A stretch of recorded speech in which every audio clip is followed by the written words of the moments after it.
बढ़िया। आवाज आ रही है आप लोगों को? सबको आ रही है? बढ़िया, सब एकदम मस्त। कोई दिक्कत थोड़ी है? कोई दिक्कत नहीं है। तो सुपरवाइजर तैयारी क्यों कर रहे हो तुम लोग? सु- कोई बीएससी एग्रीकल्चर नहीं है इसमें से? सेकंड या थर्ड ईयर वाले तो होंगे कोई। कौन कौन है बीएससी में एडमिशन ले चुके हैं जो? तो ये भी कम ही है यार। और बाकी सब ट्वेल्थ। तुम में से कोई बीएससी नहीं कर रहा? अच्छा, तो बीएससी जनरल तो कर रहे होंगे ना, बायोलॉजी वाली, वो भी नहीं कर रहे? प्लेन बीएससी नहीं कर रहे? प्लेन बीए कर रहे होंगे? अच्छा, प्लेन डिप्लोमा वाले हैं। डिप्लोमा किस में? वो भी किसी में नहीं? अच्छा, कुछ भी नहीं कर रहे, सिर्फ सुपरवाइजर की तैयारी कर रहे हैं, ऐसे कितने हैं? ऐसे कितने हैं? तो सिर्फ सुपरवाइजर की तैयारी कर रहे हैं? हैं? बढ़िया यार। फिर तो तुम्हारा तो होना ही चाहिए, क्योंकि तुम्हारे पास तो कोई ऑप्शन है ही नहीं। नहीं? करो या मरो। गांधी जी। गांधी जी तो चाहिए सबको। नहीं? ओके। तो मेरे से क्या पढ़ना चाहोगे? संस्कृत? ये जिसने बोला ना संस्कृत पढ़ा दो, उनका सिलेक्शन होना भी नहीं है, कि उनको सिलेबस भी याद नहीं है। कि संस्कृत तो ऑप्शन में ही नहीं है भाई, संस्कृत का क्वेश्चन ही नहीं आने आए। तो जिनको सिलेबस याद नहीं है उनके तो बड़े दिन बुरे आने वाले हैं। मार्च 2026 को उनके साथ धोखा हो जाएगा। वो संस्कृत मेरे से तो नहीं, कहीं और से जरूर पढ़ के चले जाएंगे। लेकिन फिर सिलेक्शन, हाँ देखो आ गए। मेरे से मेरे से ही संस्कृत पढ़ोगे? क्या नहीं पढ़ेंगे? कुछ भी नहीं पढ़ना मेरे से।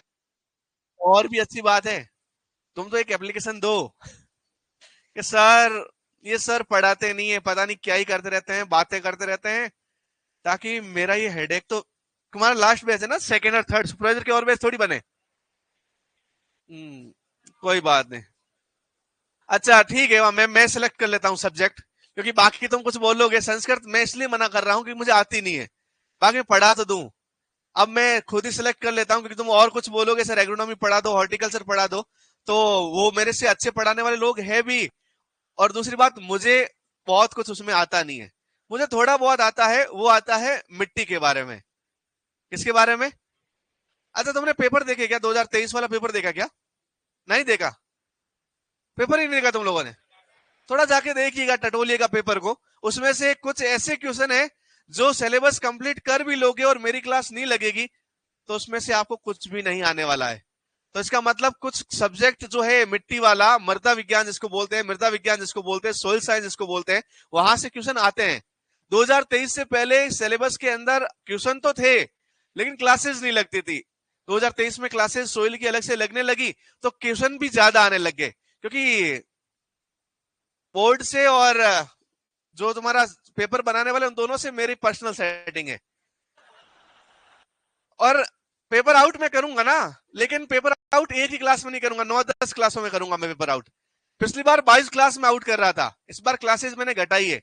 9 क्लास में आपको सोइल वाला पेपर आउट हो जाएगा, कि सोइल में क्या क्या आने वाला है, क्योंकि मैं जो बोलूंगा उनको वही पेपर बनाएंगे। ये सब मैं इंप्रेशन के लिए बोल रहा हूं, ऐसा कुछ भी नहीं है। ओके। और बहुत सारे स्टूडेंट इसमें से शायद जो पुराने चेहरे एक दो मुझे अभी दिखे थे, हाँ वो मेरे से मिले थे पिछली बार, और बहुत बुरा लग रहा है मुझे कि एक बार और मिलने को मिले वो। मैं नहीं चाहता कि वापस तुम अगली बार वैकेंसी में वापस तुम्हारे चेहरे देखने को मिले। तुम्हारे छोटे भाई आ जाए जरूर, क्योंकि कोचिंग चलती रहे, हमारा भी घर चलता रहे, लेकिन तुम वापस मत आना। कुछ लोग हैं, मैं हाथ नहीं खड़ा करवाऊंगा, उनको थोड़ा ओड भी फील होगा कि यार हम वापस आ गई हूं। नहीं तो कुछ लोग हैं वापस मिलने आए यहाँ पे। इतना प्रेम अच्छा नहीं है, इतना प्यार भी अच्छा नहीं कि तुम बार बार मिलने आते रहो। तो अब तुम निकलो यहाँ से, तुम अच्छे सुपरवाइजर बनो। और अगली बार जब 2026 में तुम्हारा मार्च में एग्जाम हो जाए, उसके बाद में तुम 101% श्योर सेलेक्ट हो।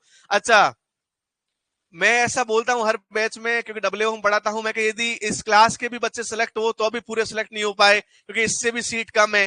तुम्हारे ये नहीं बोल सकता मैं, क्योंकि यदि इस क्लास के भी टोटल लोग ले तो उससे भी ज्यादा सीट आने वाली है, 1000 से ज्यादा ही सीट है। तो तुम यदि बहुत अच्छे से पढ़ोगे तो तुम सब सिलेक्ट हो सकते हो, लेकिन फिर पढ़ने का थोड़ा नजरिया बदलना पड़ेगा, टाइम बदलना पड़ेगा। ये बातें हम और भी करेंगे क्लासेस में, क्योंकि मुझे नोट्स लिखवाने नहीं है, आपको नोट्स बांटे जाएंगे।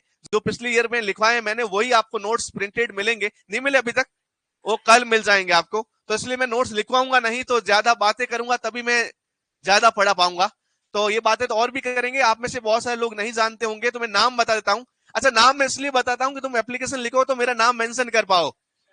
बहुत बार क्या होता है, एक दो एप्लीकेशन आई जिसमें बोले वो बालू जैसे सर दिखते हैं ना, वो सोइल अच्छी नहीं पढ़ाते। इसमें बुरा मुझे पढ़ाने का नहीं लगा, मुझे बालू का बुरा लगा यार, कि पढ़ाना तो आता नहीं, दिखता भी बालू जैसा हूं। तो फिर नाम मैं बता देता हूं पहले ही, ताकि तुम एप्लीकेशन लिखो तो मेरा नाम लिख लो।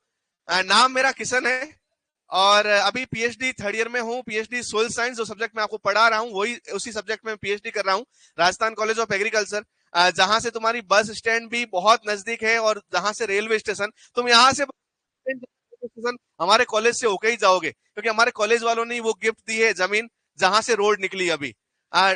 उसके जस्ट सामने हमारा घर है, 2-3 साल से। पहले यही एक घर हुआ करता था 2016 से 20, वो जेसी बॉस हॉस्टल हुआ करता था, आप में से बहुत सारे लोग जानते होंगे जेसी बॉस हॉस्टल।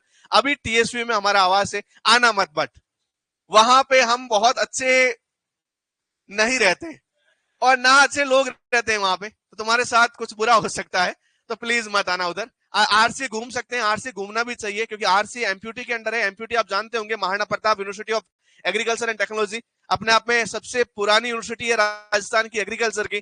उससे पहले आप देखेंगे तो आरएयू राजस्थान एग्रीकल्चर यूनिवर्सिटी, जो आपका एसकेआरयू बन गया अभी, वो कहां पे है? बीकानेर में। टोटल राजस्थान में, उसमें से एक एमपीयूटी। यूजी मेरी यहीं से 2016 से 2020। फिर सब्जेक्ट अच्छा लग गया सोइल, तो सोइल में एमएससी करने की इच्छा हुई, और एमएससी करने के लिए एक एग्जाम दिया आईसीआरपीजी का। जब किस्मत अच्छी होती है और मेहनत कम होती है तो बहुत अच्छा हो जाता है आप लोगों के साथ। किस्मत अच्छी थी, मेहनत ज्यादा करते नहीं, आज भी हम मेहनत करते तो फिर बालू जैसे क्यों बोलते लोग हैं। तो फिर सिलेक्शन हो गया, और सिलेक्शन अच्छी जगह हुआ। वो जगह इन दो जितने भी मेरी डिग्री वो सबसे अच्छी थी, और वो थी बीएचयू बनारस हिंदू यूनिवर्सिटी, आप जानते होंगे वाराणसी में है, बनारस के अंदर। वहां एमएससी किया, और अभी यहाँ पीएचडी कर रहे हैं। पीएचडी करने के साथ पता चला कि घर वाले अब पैसे मांगने लग गए। ये ये दिन बहुत बुरे होते हैं जब बीएससी में घर वाले पैसे भेजते हैं, अरे मेरे बेटे को कितने चाहिए, 5, अरे मैं 5.5 जमा करवाएंगे। वो घर वाले करवाते भी, पापा लोग बड़े प्रेम, और घर जाते हैं मम्मी अलग से छुपा के पैसे देती है। अब तो घर जाते हैं तो मम्मी बोलती कहाँ आ गया ये, लूट ले जाएगा वापस पैसे। तो ये दिन बदल गए हैं वापस, तो पैसे चाहिए थे, आप लोग बड़ी अच्छे से ठगे जा सकते हैं।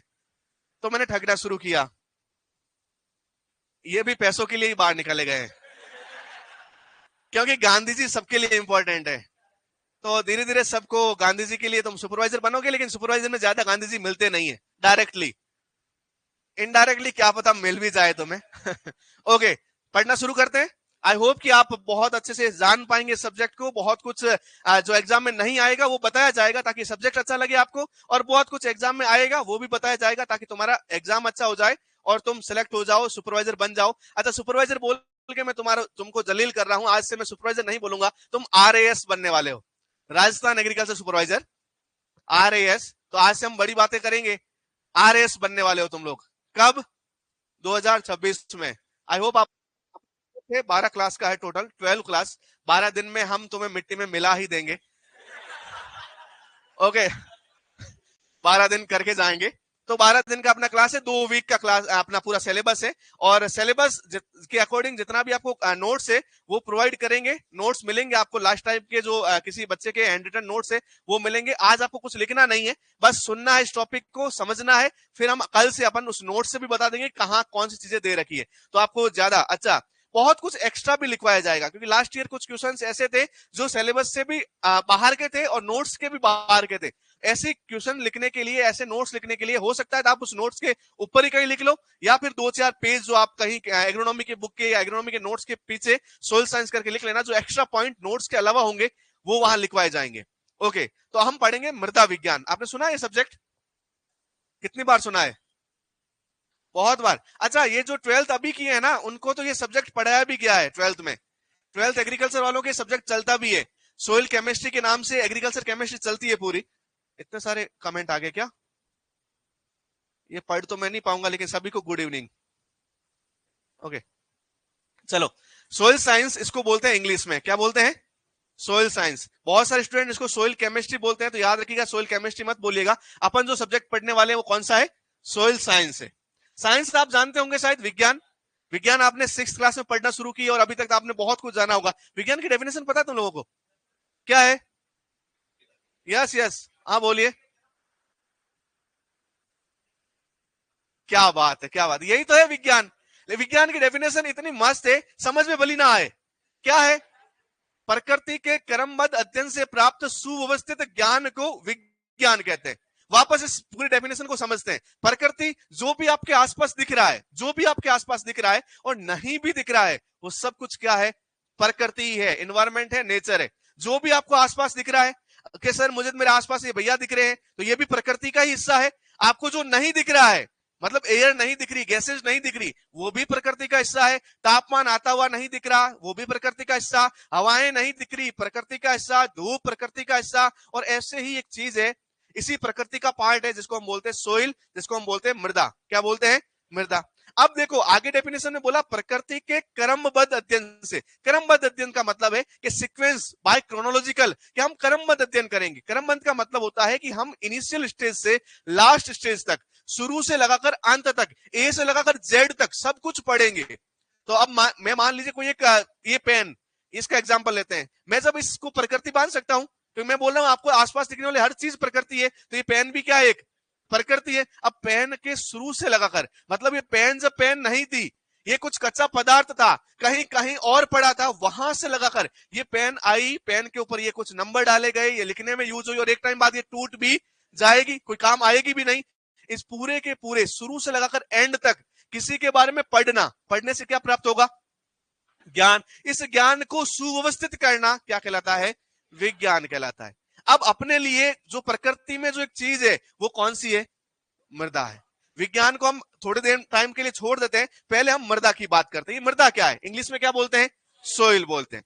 इंग्लिश का ये जो वर्ड है सोइल, जिसको हम मृदा बोलते हैं, एग्रोनॉमी वाले या एग्रीकल्चर वाले तुम्हें सबसे पहले यही बताते हैं कि ये टर्म आया कहां से, ये वर्ड आया कहां से, ये शब्द आया कहां से। जो ये शब्द है 4 लेटर से मिलकर बना हुआ है, 4 अक्षरों से, SOIL। ऐसा एक टर्म इंग्लिश में और है, SOUL। इसको सोल बोलते हैं, इसको आत्मा बोलते हैं। ये अपनी आत्मा है। आप सब जीवित हैं क्योंकि आप सभी के अंदर एक अदृश्य शक्ति काम कर रही है, जिसको हम क्या बोलते हैं? आत्मा बोलते हैं। अब इन दोनों की आप स्पेलिंग देखेंगे, इस स्पेलिंग में सिर्फ आई और यू का ही फर्क है। और मैं आपको बता रहा हूं, ये पूरा जीवन आई और यू पे ही डिपेंड है। आई मतलब मैं और यू मतलब तुम। तो मुझ पे और तुम पे पूरा जीवन है, बाकी कोई भी नहीं। आप किसी से भी मिलोगे, आप कहीं पे भी जाओगे, तो दो चीजें ही रहने वाली है, एक मैं, एक तुम। आप यहां से जाओगे आगे, आप शादी करोगे तो भी मैं और तुम रहोगे। तुम जब शादी से मोह उठ जाएगा, तुम्हारा भक्ति की तरफ जाओगे, तब भी मैं और तुम रहोगे। मैं तो खुद आप लोग, और तुम फिर भगवान हो जाएंगे। फिर जब तुम मर जाओगे तो भी तुम, मैं और तुम ही रहने वाले हैं। तो ये सोइल इतनी ही इंपॉर्टेंट है जितनी अपने लिए क्या इंपॉर्टेंट है? आत्मा इंपॉर्टेंट। आप में से आत्मा निकाल दी जाए तो आपका शरीर किसी काम का नहीं है। वैसे इस धरती से सोइल निकाल दी जाए तो ये धरती किसी काम की। पूरे ग्रहों में से 8 ग्रह जो है पूरे सौर मंडल के, उन ग्रहों में से एकमात्र पृथ्वी ऐसी है जहां पे जीवन पॉसिबल है, जहां पे जिंदा रह सकते हैं लोग, जहां पे मानव रहते हैं, जहां पे एक सिविलाइज्ड पूरा का पूरा सिस्टम चलता है, कहीं और नहीं है। ये किसकी वजह से? सिर्फ इस सोइल की वजह से। ये सोइल ही है जो अपने जीवन का आधार है। ये सोइल ही जीवन को बना के रखने में बहुत ज्यादा, जैसे वायु इंपॉर्टेंट है, जैसे जल इंपॉर्टेंट है। तीसरा, यदि कोई प्राकृतिक संगठन सबसे ज्यादा इंपॉर्टेंट है तो वो कौन सा है? मृदा है। तो मृदा इस पूरे विश्व पर, इस पूरे पृथ्वी पर जीवन की क्या है? आत्मा है। जीवन की क्या है? पूरे के पूरे विश्व में पाए जाने वाले जीवों की आत्मा क्या है? सोइल है। ये सोइल जो शब्द है, जिसको हम मृदा कहते हैं, इसकी उत्पत्ति लैटिन भाषा से हुई। कौन सी भाषा से हुई? जैसे एग्रीकल्चर कौन सी भाषा का शब्द है? लैटिन भाषा का शब्द है। फ्लोरिकल्चर आप देखेंगे या फिर ओलेरिकल्चर देखेंगे तो लैटिन भाषा का। जैसे आप पोमोलॉजी देखेंगे, लैटिन और ग्रीक दोनों का। जैसे आप एग्रीकल्चर देखेंगे तो लैटिन का। जैसे आप एग्रोनॉमी देखेंगे तो ग्रीक का। जैसे आप बायोलॉजी देखेंगे तो ग्रीक का। वैसे ही सोइल कौन सी लैंग्वेज का है? सोइल लैटिन लैंग्वेज का एक शब्द हुआ करता था, सोलम। क्या शब्द हुआ करता था? कौन सा शब्द? कौन सा शब्द? सोलम से मिलकर बना है, सोलम से बना है। तो आपसे पूछ लिया जाए सोइल शब्द की उत्पत्ति, मृदा जो सोइल कहलाती है उसकी उत्पत्ति किस शब्द से हुई है? सोलम से हुई है। किस शब्द से हुई है? सोलम। अब जब हम सोलम की बात करें, सोलम से उत्पत्ति हुई है सोइल की। इस सोलम का जो शाब्दिक अर्थ है, इस सोलम को जो लैटिन भाषा का शब्द है सोलम, इसका अर्थ होता है फर्श। क्या होता है? तो याद रखना, जो सोइल की उत्पत्ति हुई है कौन सी लैंग्वेज से हुई है? लैटिन लैंग्वेज से हुई है। किस शब्द से हुई है? सोलम का अर्थ क्या होता है? सोलम का मीनिंग क्या है? और फर्श को ही इंग्लिश में क्या बोलते हैं? फ्लोर बोलते हैं। क्या बोलते हैं? अब आप देखो, पूरे के पूरे जहां आप बैठे हैं उन सब में आप जो स्थायित्व आपको दे रहा है, आप यहां बैठ रह सकते हैं, आपको स्टेबिलिटी जो दे रहा है वो दे रहा है फ्लोर। क्योंकि ये फर्श नहीं होता तो आप गिर जाते, फर्श के ऊपर आप टिके हुए हैं, फर्श आपको एकदम सपोर्ट दे रहा है। वैसे ही पूरे के पूरे जीवों के लिए फर्श का काम कौन करता है? सोलम। और सोलम से ही कौन सा शब्द बना है? सोइल। अब ये क्वेश्चन आता है, बहुत बार पूछा जाता है, इवन बड़े एग्जाम में भी पूछा जाता है कि मृदा सोइल शब्द की उत्पत्ति किस लैंग्वेज से हुई है, किस शब्द से हुई है? सोलम का अर्थ क्या है? फर्श है। अब हम आते हैं इस सोइल नाउन के ऊपर। ये क्या एक जो वस्तु है सोइल, जिसको हम मृदा बोलते हैं, मिट्टी बोलते हैं, रेत बोलते हैं, धूल बोलते हैं, बहुत बार इसको हम भूल में माता भी बोल देते हैं। आपने बहुत बार सुना होगा, अपने घर के बड़े बुजुर्ग सबसे पहले उठते ही एक काम करते हैं, वो धरती माता को प्रणाम करते हैं। खाना खाते उठते टाइम बोलते हैं धरती माता की जय हो। बहुत बार अपन धरती माता की, बहुत बार किसान लोग जो है, आप में से बहुत सारे शकल से लग रहे हैं किसान फैमिली से, क्योंकि आपकी शकल भी मेरे जैसी है और हम सब एक जैसे ही लोग हैं। मैं आपको बालू बोल नहीं सकता क्योंकि तुम मेरे मालिक हो, पैसे आपसे ही आ रहे हैं, लेकिन तुम बोल सकते हो कि मैं आपका नौकर हूं। बाकी तुम दिखने में मेरे जैसे ही हो, मैं तो बालू तो लगता हूं। ओके, तो अब आप देखे होंगे बहुत सारे किसान लोग जब भी खेत जोतने जाते हैं, खेती जाते हैं, उससे पहले यदि किसी की पूजा करते हैं, किसी के को बहुत ज्यादा धन्यवाद देते हैं, तो एकमात्र है वो है मिट्टी। और इसीलिए आप देखें पुराने वेदों में, उपनिषदों में, अपने पुराणों में, बहुत सारे ग्रंथों में, सिर्फ हिंदुओं के नहीं, मुस्लिम ग्रंथों में, ईसाइयों के और इवन सिखों के ग्रंथों में आप देखेंगे तो वहां पे इस सोइल को मिट्टी का दर्जा दिया गया है। इसका सॉरी, सोइल और मिट्टी को माता का दर्जा दिया गया। किसका दर्जा दिया गया है? माता का। इसको मदर कहा गया है। इंग्लिश में भी हम बोलते हैं mother earth, the mother soil, कि माता है अपनी पृथ्वी, माता है अपनी मिट्टी। और ऐसा कहते हैं कि इस पूरे संसार में जितने जीव व्याप्त हैं, उन जीवों की एकमात्र जो मां है वो क्या है? माता है। इवन राजस्थान के बहुत सारे साहित्यकार और कवि हुए, उन्होंने भी कहा, ईला न देनी आपनी हालरियो हुलराय, पूत सिकावे पालनो मरण बड़ाई माए। उन्होंने कहा इला बोलते धरती को, इला बोलते मिट्टी को, इला बोलते खेत को। तो इला जो है किसी को नहीं देनी, अपनी अपनी धरती किसी को बेचनी नहीं है। ये कब सिखाती है? जब पालने में बच्चा होता है तब उसकी मां सिखाती है कि अपनी इला, अपना खेत किसी को मत बेचना। तू मर जाना, तेरा मौत भी मुझे बुरी नहीं लगेगी जितना बुरा लगेगा खेत का बेचना, जितना बुरा लगेगा मिट्टी का बेचना। तो एक देश वाले जो बाउंड्री बनाते हैं, उसके ऊपर सबसे ज्यादा अपना जो पैसा खर्च हो रहा है, अपने सिक्योरिटी पे, अपनी रक्षा पे हो रहा है, अपने इतने ज्यादा फौजी शहीद हो जा रहे हैं, वो किसको बचा रहे हैं? इसी धरती को बचा रहे हैं। आज आप 15 अगस्त 26 जनवरी के अंदर अलग ही आपके अंदर ऊर्जा होती है, अरे वो देश है वीर जवानों का, तो आपके अंदर एकदम एनर्जी आ जाती है। किसके लिए आ रही है? इस धरती, इस टुकड़े के लिए आती है, क्योंकि यही अपनी क्या है? माँ है, मातृभूमि है। तो इसी भूमि को हमने माता का दर्जा दिया गया, क्योंकि यही अपने को इतना कुछ देती है जितना अपन पॉसिबल, अपन सोच भी नहीं पाते। मैं यहाँ नौकरी कर रहा हूं तो मुझे जितना मिल रहा है वो धरती जितना देती है ना, उसका 1% भी नहीं है। क्योंकि किसान 45 किलो यदि अनाज डालता है तो उसको एक सीजन के अंत में लगभग 4500 किलो अन्न मिल जाता है। तो लगभग 100 गुना उसकी कैपेसिटी बढ़ जाती है। कहां से आया ये? आप एक गेहूं डालेंगे, गेहूं की बाली में आपको 100 गेहूं के दाने मिलेंगे। कैसे मिले ये? कहां से आए ये मृदा ने दिए, ये मिट्टी ने दिए। तो इसका मतलब है मिट्टी आपको अननेसेसरी, आपको अनरिक्वायर्ड और आपको पेड चीजें देती है। आपने कहीं पैसे नहीं दिए मिट्टी को, कभी आप रेंट नहीं देते मिट्टी को, फिर भी आपको इतना कुछ दे रही है। तो क्यों दे रही है? क्योंकि ऐसा सिर्फ पूरे प्रकृति में एक ही आदमी कर सकता है, वो माँ। माँ आप प्यार नहीं भी करोगे तो माँ अनलिमिटेड आपसे प्यार करेगी, इसलिए इसको किसका दर्जा दिया गया है? माता का। तो याद रखना, मिट्टी को क्या माना जाता है? माता माना जाता है। अब हम साइंस के, ये तो अपने भावनात्मक बातें हुई, अब हम साइंस के दायरे में आते हैं। ये मिट्टी आज से लाखों साल पहले इस पृथ्वी पर नहीं थी। आज से लाखों साल पहले हम पुरानी बात करें तो मिट्टी का कोई अस्तित्व नहीं था। ये पूरे के पूरी जो पृथ्वी की सतह है वो चट्टानों से मिलकर बनी थी। किससे मिलकर बनी थी? और जब आप देखेंगे ये चट्टानें तो बड़ी ठोस होती है, लेकिन मिट्टी बड़ी नरम होती है, लूज होती है।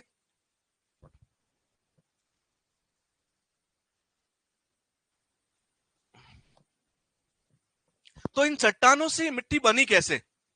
ये चट्टानें बड़ी ठोस, आप चट्टानें देखिए, आपने पहाड़ देखे, चट्टानें कैसी है? बहुत ठोस है।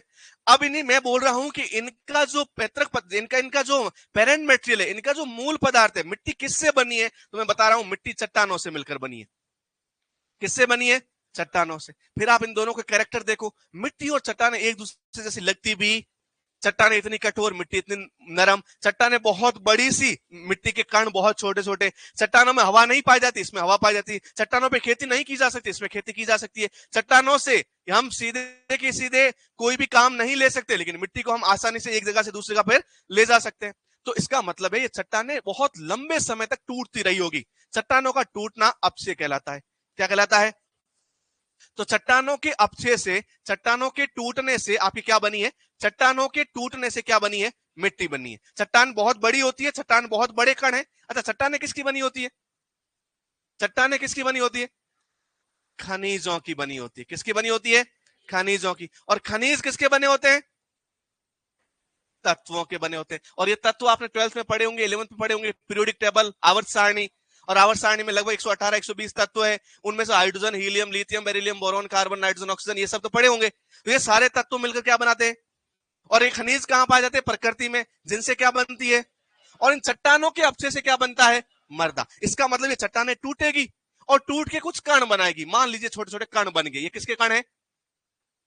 चट्टानों के कण है। और आगे जाके किसका निर्माण करेंगे? मृदा का निर्माण करेंगे। तो मान लीजिए मिट्टी के अंदर क्या है? छोटे छोटे कण है।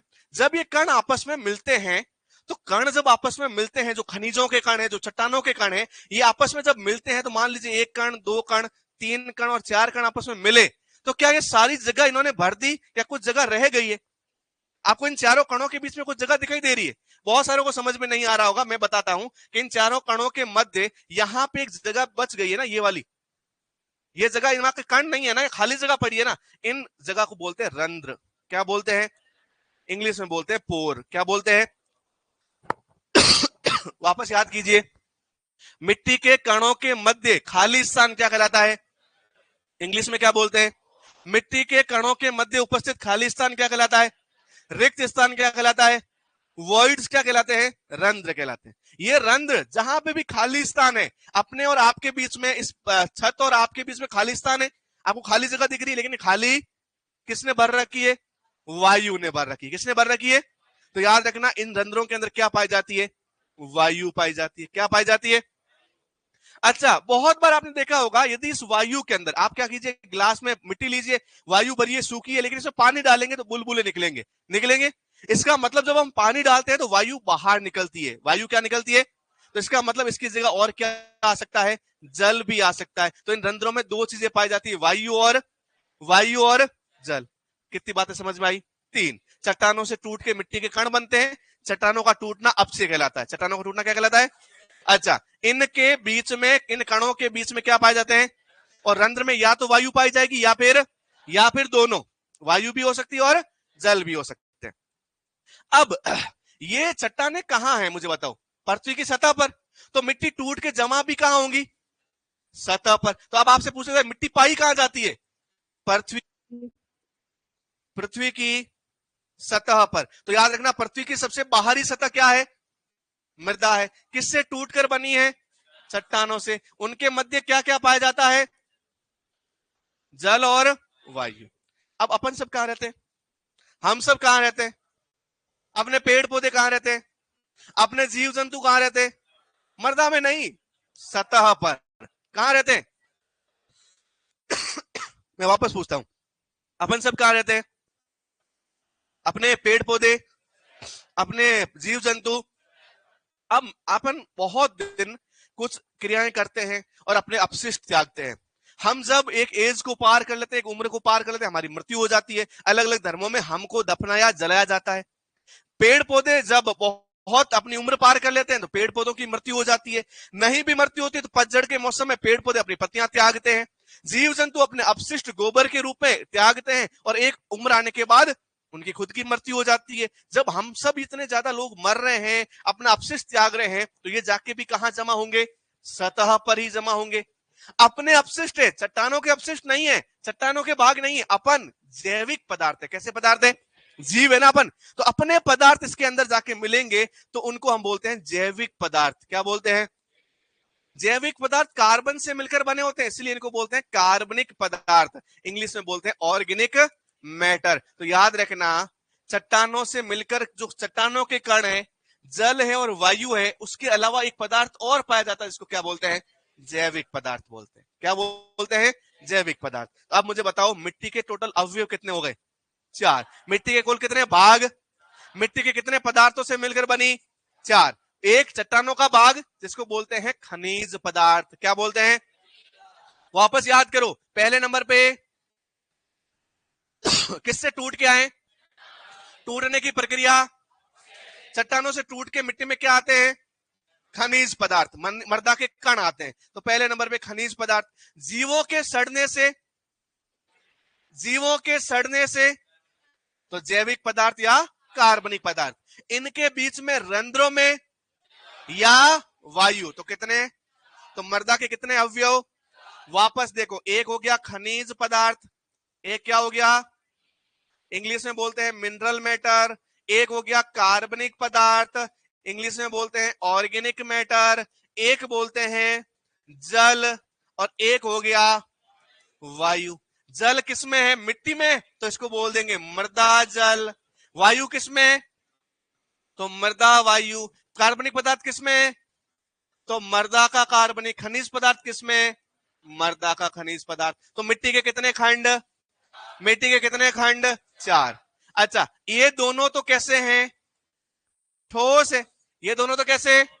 और ये दोनों जो है वो कहां पाए जाते हैं? रंध्र में, जिसमें से जल तो है द्रव और वायु है गैस। इसका मतलब मिट्टी में ठोस, द्रव, गैस सभी अवस्थाएं पाई जाती है। मिट्टी में पदार्थ की तीनों अवस्थाएं पाई। ठोस में क्या? द्रव में क्या? गैस में क्या? वायु और जल कहां रहते हैं? रंध्रों में। अब इन सब का कुछ ना कुछ काम है। जो आपके खनिज और कार्बनिक पदार्थ है, ये पादप को, किसको? पादप किसको बोलते हैं भैया? पौधे को, प्लांट को। पादप को क्या देते हैं? तो याद रखना, पोषक तत्व प्रदान करते हैं। क्या प्रदान करते हैं? तो याद रखना, खनिज पदार्थ और जैविक पदार्थ पादप को क्या देते हैं? पोषक तत्व। भवानी सर आपको पढ़ाएंगे पोषक तत्व, न्यूट्रिएंट पढ़ा दिए। अच्छा, पोषक तत्व कितने हैं टोटल? बहुत सारे हैं। आवश्यक पोषक तत्व 17 है। आवश्यक कितने हैं? तो ये आवश्यक पोषक तत्व कौन देगा इनको? खनिज, या फिर आपको लिखा होगा नाइट्रोजन पौधों को कार्बनिक पदार्थों से मिलता है, बोरॉन टूरमेलिन से मिलता है। तो टूरमेलाइन क्या है? अरे खनिज पदार्थ है। जिप्सम क्या है? क्या है? पाइराइट क्या है? ऑर्गेनिक मैटर क्या है? गाय की गोबर की खाद क्या है? मुर्गी की खाद क्या है? समझ रहे हैं? तो ये सारे तो कार्बनिक पदार्थ, खनिज पदार्थ से ही मिट्टी को क्या मिलते हैं? पौधे को क्या मिलते हैं? पोषक तत्व। आपको मृदा जल भी पढ़ाया होगा इरिगेशन के अंदर। आपको तो ये तो पता ही है ना कि पौधे को पानी देंगे तो पौधा हरा भरा रहेगा। ये पानी कहां से आएगा? तो जल पौधे को कहां से मिलता है? आप सभी को पता है कि पौधा श्वसन भी करता है। कौन सी गैस लेता है श्वसन में? कौन सी गैस? तो ऑक्सीजन कहां से आएगा? मृदा की वायु से। तो मृदा को वायु, मृदा को सॉरी पादप को वायु, पादप को जल और पादप को पोषक तो कौन देता है? पादप। अच्छा, मान लीजिए तीनों चीजें हम बाहर से दे दे, तो क्या पौधा जिंदा रह जाएगा? क्या रह जाएगा? अरे उसी को तो बोलते हैं हाइड्रोपोनिक्स एंड एरोपोनिक्स। यदि इन तीनों को हम बाहर से दे दे तो भी पौधा जिंदा तो रह जाएगा, लेकिन उसका हम कल्टीवेशन, जितना उत्पादन अब ले रहे हैं उतना ले, क्योंकि इन तीनों के अलावा जो मिट्टी है वो पौधे को क्या प्रदान करती है? यांत्रिक सहारा प्रदान करती है। सहारा प्रदान करती है। आपने सुना होगा कि बहुत बार पेड़ जो है गिर जाते हैं हवा की वजह से, पानी की वजह से, और उसको हम क्या बोलते हैं? Crop lodging. और उसको बचाने के लिए हम अर्थिंग अप करते हैं, मिट्टी चढ़ाते हैं। तो ये मिट्टी चढ़ाते क्यों है? ताकि मिट्टी से क्या मिले? सहारा मिले। अब मैं बताऊं, पृथ्वी की सबसे बाहरी परत, सुनना, पृथ्वी की सबसे बाहरी परत जो खनिज पदार्थ, कार्बनिक पदार्थ, जल और वायु की बनी होती है, जो पौधे को यांत्रिक सहारा, पोषक तत्व, जल व वायु प्रदान करती है, क्या कहलाती है? क्या कहलाती है? पृथ्वी की सबसे बाहरी परत क्या कहलाती है? क्या कहलाती है? अरे मृदा कहलाती है। क्या कहलाती है? पृथ्वी की सबसे बाहरी परत क्या है? पृथ्वी की त्वचा कौन है? स्किन ऑफ द अर्थ कौन है? पृथ्वी के ऊपर जो त्वचा है, सबसे बाहरी परत है, वो किससे बनी है? चट्टानों और कार्बनिक। इसमें रंध्रों में क्या पाया जाता है? जल और वायु पाया जाता है। मृदा का वैज्ञानिक अध्ययन करना, सोइल की स्टडी करना, सोइल का वैज्ञानिक रूप से अध्ययन करना मृदा विज्ञान कहलाता है। क्या कहलाता है? तो मृदा विज्ञान क्या है? मृदा का वैज्ञानिक अध्ययन। मृदा विज्ञान की दो शाखाएं है। कितनी शाखाएं हैं? मृदा विज्ञान दो भागों में बटा हुआ है। कितने भागों में? जैसे आप और मैं भी दो भागों में बटे हुए हैं, नहीं है? अरे आप और मैं अलग अलग नहीं है क्या? तुमने मेरा अपना ही मान लिया क्या मुझे?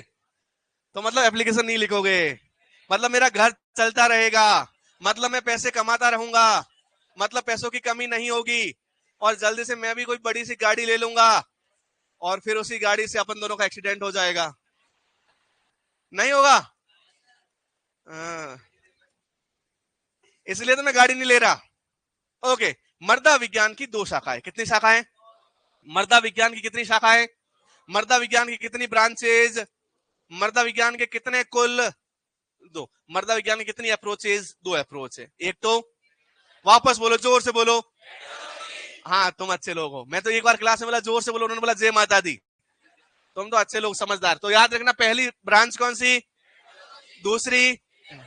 बहुत सारे बच्चों को समझ में नहीं आएगा, तो मैं आपको समझा देता हूं कि ये पेन की विज्ञान समझते हैं। मिट्टी अपने काम की नहीं, अपन पेन की विज्ञान समझते हैं। स्पेन की समझते? चलो समझते हैं। स्पेन की विज्ञान मैं बोलता हूं, स्पेन की विज्ञान दो प्रकार की। कितने प्रकार की? इस पेन को बनाने वाला आदमी जो था ना, इस पेन को जो फैक्ट्री में बना रहा था, इस पेन को डब्बी में पैक कर रहा था, इन पेन को मैन्युफैक्चर कर रहा था, मार्केट में बेच रहा था, उसको रियल में पेन चलानी नहीं आती। उनको पता भी नहीं है कि करेगा क्या। जो बोर्ड बनाने वाला है, उसको रियल में नहीं पता कि बोर्ड का यूज कैसे होता है। मोबाइल बनाने वाले, जो मैन्युफैक्चर करने वाले मजदूर है, उनको रियल में पता नहीं है कि मोबाइल का आगे जाके यूज कैसे होता है, क्योंकि वो लोग मैन्युफैक्चर में रहे। हो सकता है उनको यूज करना आए भी, लेकिन करना आए। आप में से बहुत सारी चीजें हैं, जैसे टेबल है, टेबल बनाने वाला कभी बना के बेच देता है, लेकिन हम लोग उसका क्या कर रहे हैं? उपयोग कर रहे हैं। तो याद रखिएगा, हर एक चीज के दो पहलू होते हैं, एक उनका बनाना, एक उनका निर्माण। उनको बोल, मैं देख रहा हूं, मुझे सब दिखाई दे रहा है। तुम मेरी जो चुगलियां कर रहे हो ना, ये आंटी की तरह, ये कौन है मोटा सा है? ये आंटी लोगों की तरह नहीं कर रहे? ये कौन है मोटा सा आदमी, कौन है? ये जो विस्परिंग करते हैं ना, ये सबसे बुरी लैंग्वेज है। इसमें सबसे ज्यादा डिस्टर्बेंस है। अच्छा, मैं देखो, आप में से आप कोई डिस्टर्ब नहीं हुए, आपस में बात कर रहे हो तो आपको तो मजा आ रहा है, लेकिन मेरा क्या है, मैं इतना बातूनी आदमी कि एक बार तो मुझे घर वालों ने धनिया लेने भेजा, पकोड़े कर रहे थे, वो पकोड़े खा भी लिए उन्होंने। मैं घर धनिया सुबह लेके पहुंचा, क्योंकि मैं बात करने बैठ गया उस दुकान वाले के पास, और दुकान वाला मेरे से ज्यादा बातूनी, उसने दुकान बढ़ाना भूल गया, और हम रात भर बातें करते रहे, सिर्फ बातें करते रहे। तो भैया मत कीजिए ऐसे। अच्छा, कोई ऐसी बात है ना, अच्छा मेरी चुगली भी मेरे से कर सकते हो, ये तुम्हें मैं रियायत देता हूं। जैसे मेरी बुराई करनी है तो आप मेरे साथ करो, मैं दो बुराइयां ज्यादा ही करता हूं मेरी। जो बंदा खुद को बालू बोल सकता है, उसकी क्या बुराई कर रहे होंगे तुम लोग?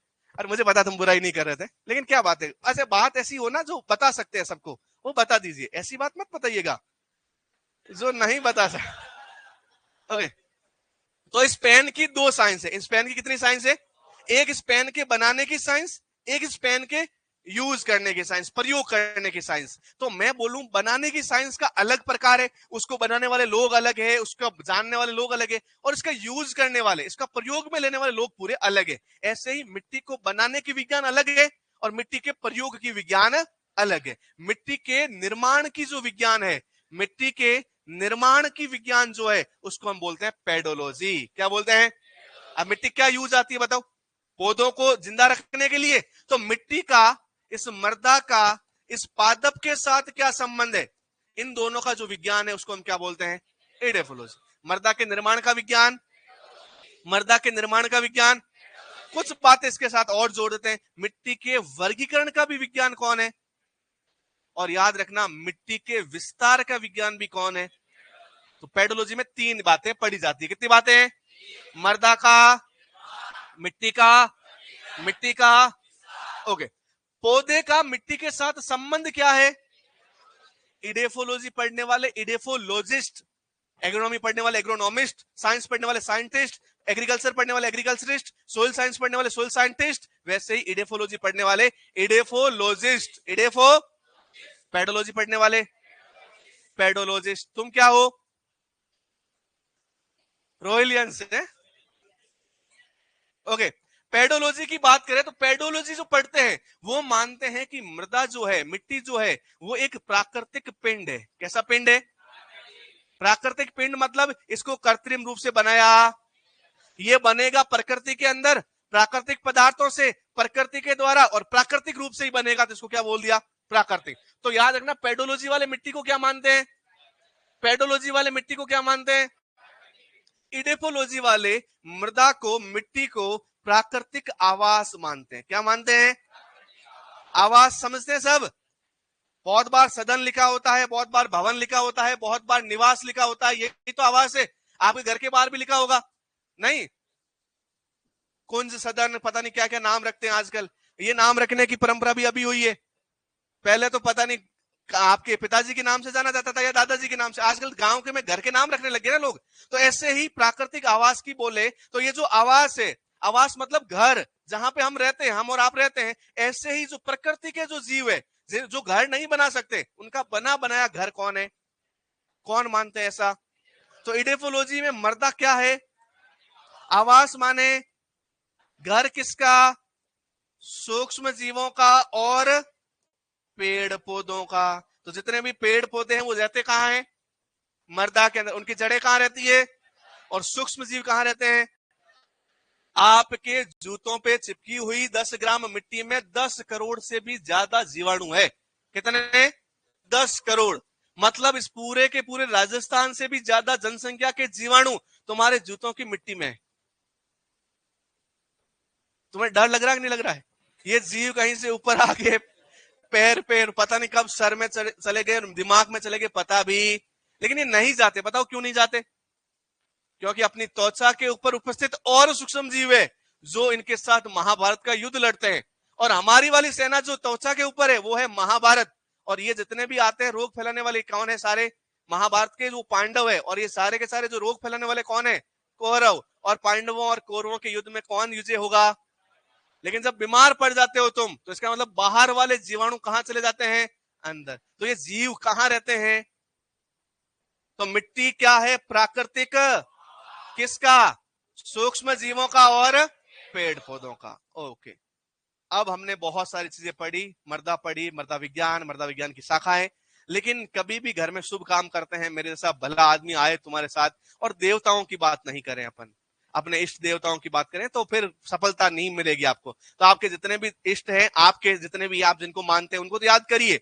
लेकिन हमारे सब्जेक्ट के कुछ इष्ट और अलग है। उन्होंने ये सारा बेड़ा गर्क कर रखा है। उन्होंने इतना सारा ये सब्जेक्ट बनाया जिसकी वजह से आज हमें पढ़ना पड़ रहा है। लेकिन फिर भी उनको याद करना बहुत जरूरी है। नहीं याद करेंगे तो समझ में नहीं आएगा। इस कुल के कुल देवता, इस कुल के इष्ट देवता जो है वो है डोकुचेव। कौन है? तो मृदा विज्ञान जब भी याद आए तो उनके कुल देवता कौन कौन है? कुल देवियों की हमारे समाज में कमी रही है, लेकिन देवता खूब हुए। तो एक याद रखना, डोकुचेव। क्या याद रखोगे? ये रूस के रहने वाले। कहां के रहने वाले? रूस के। डोकुचेव, इनका पूरा नाम है वीवी डोकुचेव। क्या नाम है? अब बहुत बार बच्चे पूछते हैं वीवी की फुल फॉर्म, तो आप याद नहीं करोगे तो चलेगा। बाकी इसकी होती है वेसिली वेसिलीवेज डोकुचेव। याद नहीं हुई ना? तो वीवी याद रखना है। क्या याद रखना है? लेकिन ये डाकुचेव याद रखना है, क्योंकि दिखने में भी डाकू जैसे थे। इनकी बहुत बड़ी सी दाढ़ी, एकदम रूस के एकदम गुंडे टाइप में। लेकिन ये प्रोफेसर थे, सोइल साइंस के, केमिस्ट्री के बहुत अच्छे जानकार थे। तो याद रखना डोकुचेव। क्या नाम याद रखना है?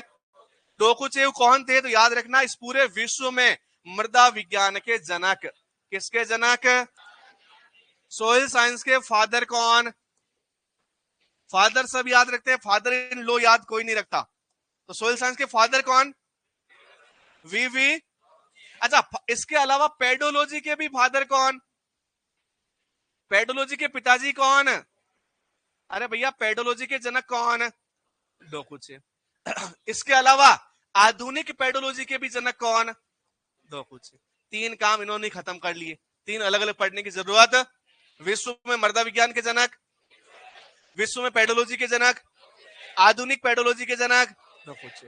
कोई दिक्कत नहीं। क्या याद रखोगे? कहां के थे, किसके जनक है, और किसके, और किसके। ओके। अब डोकुचेव के बाद में आते हैं JW leather. JW leather, JW leather, JW, JW, ये हैं मृदा विज्ञान के जनक। किसके जनक? मृदा विज्ञान के। लेकिन ये मृदा विज्ञान के जनक जो है वो सिर्फ एक पर्टिकुलर कंट्री के ही हैं, एक देश के ही हैं। और वो देश कौन सा? वो देश जहां पे गंगा बहती है, जहां पे मेरे जैसे महान लोग अवतरित होते हैं। तो उस, अब तुम हंसे नहीं क्योंकि तुम्हें लगता है कि मैं सीरियस बोल रहा हूं, तो तुम्हें हैबिचुअल हो जाएंगे, तुम्हें लगता है कि मैं खुद की मजाक उड़ा रहा हूं, तब तुम हंसने लगोगे। तो तुम्हें हंसना है ऐसी बात पे क्योंकि मैं मेरी मजाक उड़ा रहा हूं। ऐसे वाला भी नहीं हंसा, ही बस। ज्यादा भी नहीं हंसना, मुझे बुरा भी लग जाता है। और जब मैं बुरा लगता है तो मैं क्या करता हूं? अच्छा, मुझे बुरा लगता है तो मैं क्या करता हूँ? अरे मैं करता हूं, मैं गलत पढ़ा देता हूं भाई।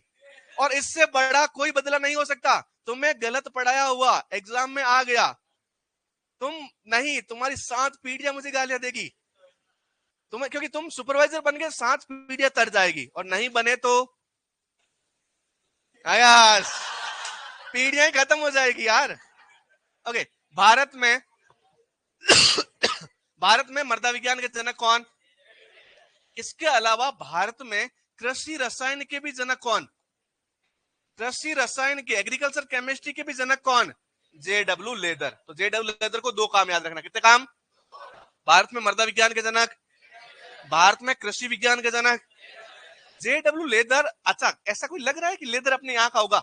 अपने यहाँ होता तो मांगीलाल नाम होता, रामलाल होता, श्यामलाल होता है, लेकिन ये बेरूलाल होता। लेकिन ये नाम क्या है? JW leather. आपने ऐसा सुना लेदर भैया?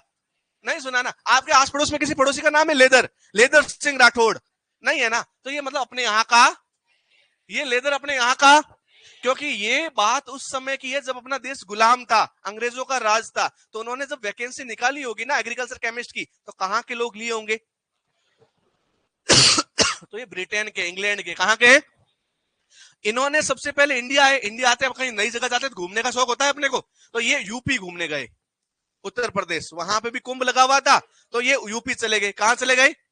उत्तर प्रदेश चले गए। उत्तर प्रदेश में इन्होंने देखा कि वहां की मिट्टियां जितनी भी है वो सारी सोडिक है।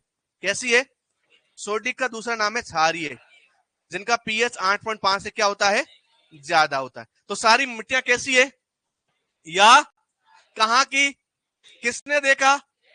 तो इन्होंने कहा कि इनके सुधार के लिए, इनके सुधार के लिए हमें जिप्सम यूज करना चाहिए। क्या यूज करना चाहिए? जिप्सम। तो याद रखना, जिप्सम कौन सी मिट्टियों के सुधार में यूज लेते हैं? सबसे पहले कहां यूज लिया था? किसने लिया था? जेडब्ल्यू लेदर ने। ये काम भी इनका याद रखना है। रख लोगे? बस, इससे ज्यादा आज अपन नहीं पढ़ेंगे, थक जाओगे तुम लोग, फिर गालियां दोगे, एप्लीकेशन में नाम चला जाएगा मेरा। तो एक बार वापस, सोइल, सोइल साइंस की डेफिनेशन, 2 पार्ट है सोइल साइंस की। कौन कौन से? एडेफोलॉजी। पेडोलॉजी के बाप कौन? दो कुछ है। आधुनिक पेडोलॉजी के, मृदा विज्ञान के विश्व में, पाकिस्तान में मृदा विज्ञान के जनक, रूस में, आपको सब में याद रखना, सिर्फ इंडिया का अलग से याद रखना है। इंडिया में कौन है? JW leather. जेडब्ल्यू लेदर को और किसका बाप कहते हैं? कृषि रसायन का। कृषि, इन्होंने कौन सा काम किया था? कौन सी सारी मृदाओं को? कौन सी सोडिक सोइल को? यूपी किसका पूरा नाम? नहीं, अधूरा नाम है, उत्तर प्रदेश पूरा नाम है। ओके, ठीक है, सही सही चल रहा है सब। मेरे घर के बच्चे पलते रहेंगे, तुम ऐसे लुटते रहोगे, मैं तुम्हें ठगता रहूंगा, कोई दिक्कत थोड़ी है। कल आना है मुझे वापस, पक्का आना है। और ऑप्शन भी क्या है तुम लोगों के पास? नोट्स? हाँ हाँ, बांट, मैं तो नहीं बांटूंगा, लेकिन मैनेजमेंट वाले दे देंगे आपको नोट्स। इन नोट्स देखने के बाद भी ऐसे ही पढ़ाऊंगा, लेकिन लिखवाऊंगा नहीं। लिखवाने? हाँ,